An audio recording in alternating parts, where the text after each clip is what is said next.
Baik, Assalamualaikum warahmatullahi wabarakatuh. Perkenalkan, nama saya Muhammad Randi Firmansyah dengan NIM 2124101030. Di sini saya akan membahas mengenai tugas paralel computing, yaitu untuk mereview materi Profesor Talk kemarin atau kuliah tamu yang membahas materi mengenai approach of design thinking. Oke, mungkin kita akan lanjut ke pembahasan. Ini bukti kehadiran datang di kuliah tamu. Nah, berikutnya yaitu pembahasan, yaitu ada ringkasan materi dan salah satunya adalah rencana atau lanjut mahasiswa dalam beberapa tahun ke depan. Nah, ringkasan yang utama yaitu design thinking, yaitu merupakan sebuah pendekatan untuk melahirkan inovasi yang berpusat pada manusia yang menggunakan toolkit yang biasa digunakan desainer yang mengintegrasikan tiga hal. Yang pertama adalah kebutuhan dari orang, kedua adalah kemungkinan pemanfaatan teknologi, dan yang terakhir adalah kebutuhan untuk bisa menghasilkan keuntungan berbisnis. Nah, ada beberapa prinsip dasar uh, di design thinking atau pemikiran desain, yaitu yang pertama adalah kesalahan itu adalah komponen dari proses sebuah inovasi. Nah, yang kedua adalah cara berpikir atau solusi itu tidak tunduk pada yang namanya batasan. Jadi sangat luas, bebas, tidak ada batasan untuk kita berpikir, kita menemukan solusi.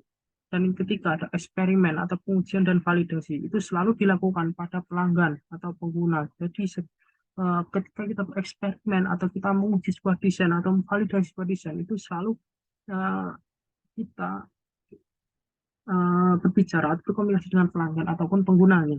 Nah, yang berikutnya itu uh, dalam prinsip dasar pemikiran desain itu feedback itu merupakan sebuah budaya bagi kita. Karena apa? Budaya itu memberikan feedback, budaya memberikan feedback yang konstruktif itu adalah prinsip dari pemikiran desain.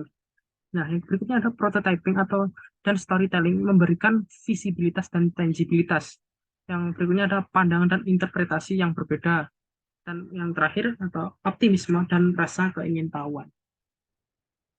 Nah, ini pemikiran desain cocok untuk dua kelas masalah, yaitu yang pertama menjenakkan masalah atau menghapus masalah itu uh, kita harus mempunyai status awal dan target itu jelas untuk menjenakkan masalah. Nah, persetujuan ada persetujuan dari banyak pemangku kepentingan yang diberikan.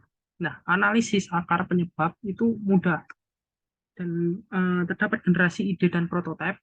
Kemudian solusi tambahan dan kreatif adalah sebuah tujuannya.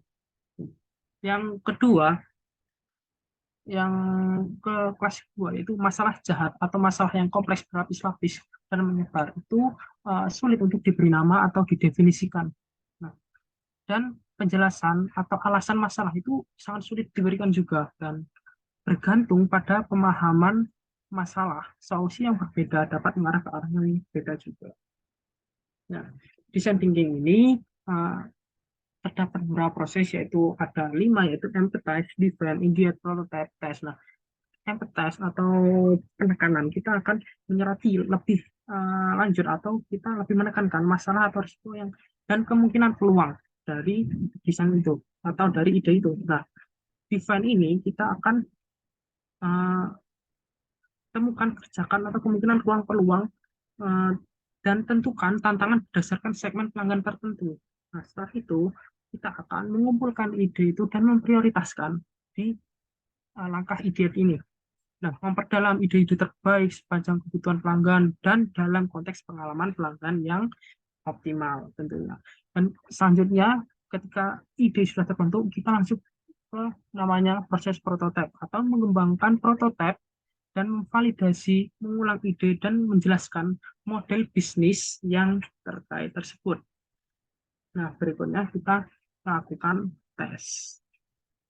Nah, di dalam desain thinking ini kan ada nama apa namanya itu ada memperoleh keuntungan bisnis. Nah, keuntungan bisnis seperti apa? Nah, dengan keuntungan bisnis ini memiliki beberapa uh, komponen juga, yaitu yang pertama kita mendapatkan solusi yang inovatif dan orientasi dan integrasi kita mendapatkan orientasi dan integrasi dari pelanggan, ruang lingkup yang jelas melalui pertanyaan yang sangat tepat. Kadang dengan lingkungan bisnis kita ini kita berbeda pikiran, terus memiliki hasil nyata, pendekatan gesit dan pengurangan risiko.